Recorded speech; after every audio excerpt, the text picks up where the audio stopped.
A webconferência sobre a atribuição de aulas convida a presidenta da PUESP, professora Maria Isabel Azevedo Noronha, FEBEL.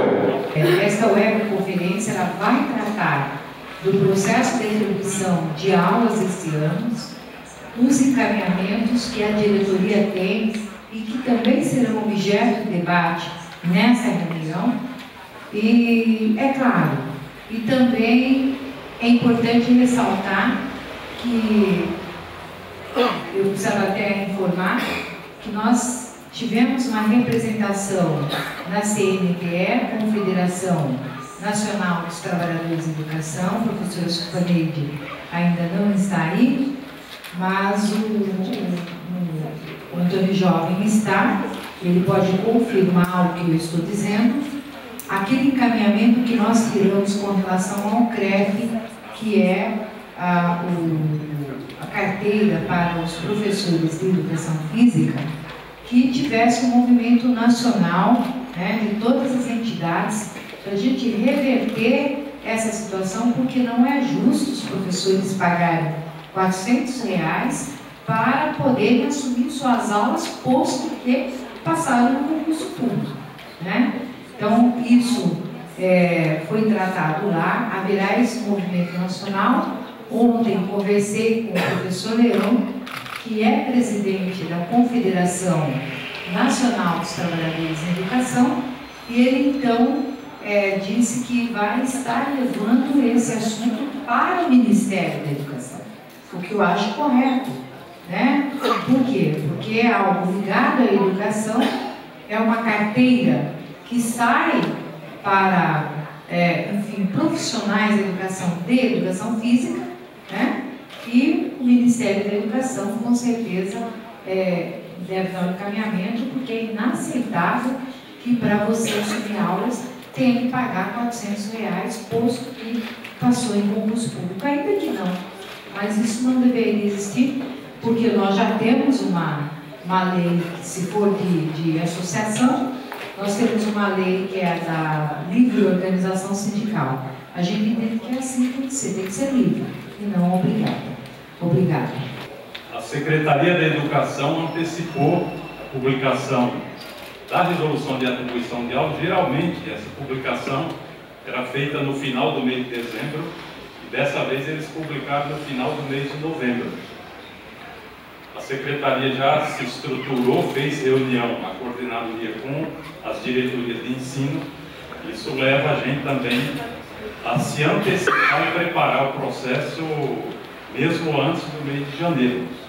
Então, internamente, a diretoria da entidade já estudou o documento da atribuição de aulas, que é a resolução 75.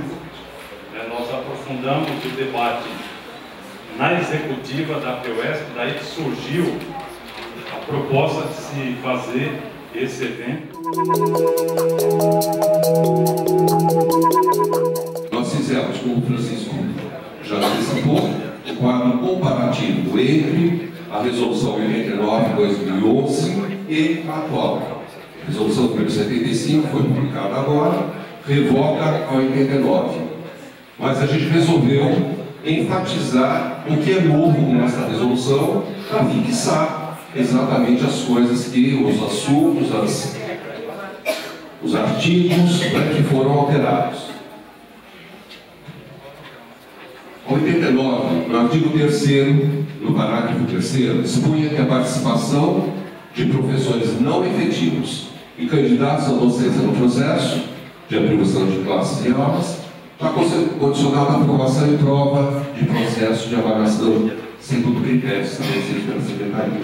Todos sabem, a paralisação feita aí nos meses de abril e maio fez alterar a lei complementar que expunha sobre esta questão. A redação nova referente a esse assunto, a classificação de contratados e candidatos à contratação do processo de atribuição de classes e aulas, está condicionada à realização da prova do processo seletivo simplificado, segundo critérios estabelecidos. Veja, a 89 falava da participação dos não efetivos e envolvia os professores admitidos pela Lei Pinheiros da categoria P, N e F.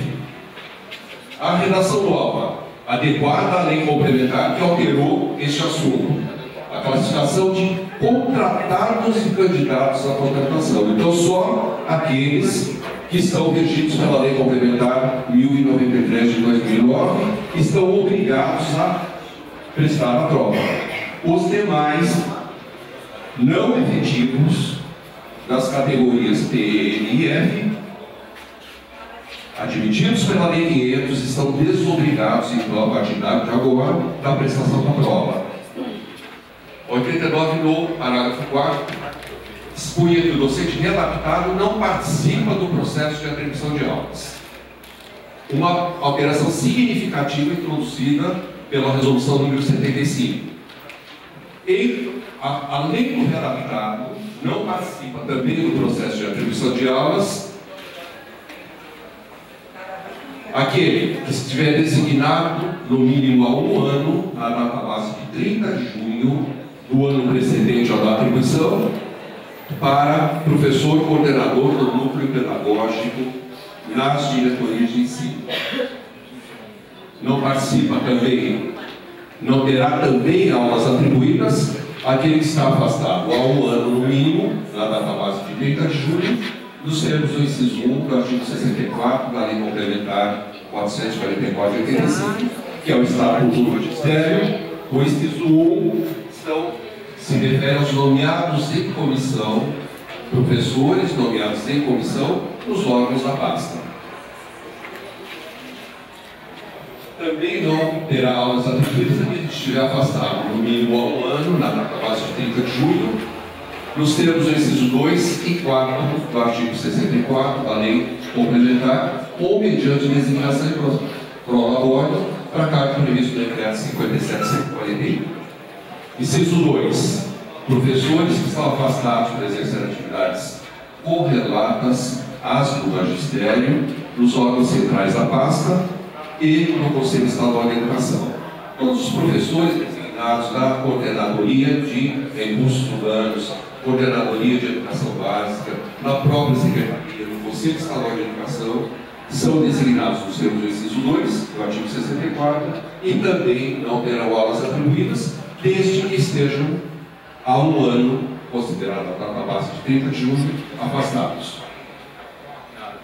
Inciso 4 do artigo 64 é aquele que possibilita o afastamento do integrante do magistério ou prejuízo de vencimentos junto a órgãos ou entidades da União, de outros estados, outras secretarias do Estado de São Paulo, junto aos municípios do Estado de São Paulo, desde que afastados no mínimo há um ano, também não terão aulas atribuídas.